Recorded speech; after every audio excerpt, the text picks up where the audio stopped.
Art block. Marami sa mga followers ko nababasa ko yung salitang art block. Dahilan nila ito kaya wala silang ganang mag-drawing. Walang gana? Baka naman tinatamad lang talaga sila mag-drawing. Kasi magkaiba yung art block sa tinatamad lang. Ang tanong ko lang, ano ba yung art block?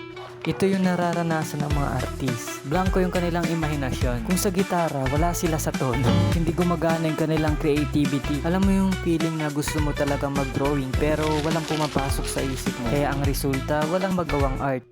Tatamarin na yan. Tatamarin na yan. Tatamarin na yan. Tatamarin na yan. Oo. Oy, wag. Ito ang dahilan ng art block.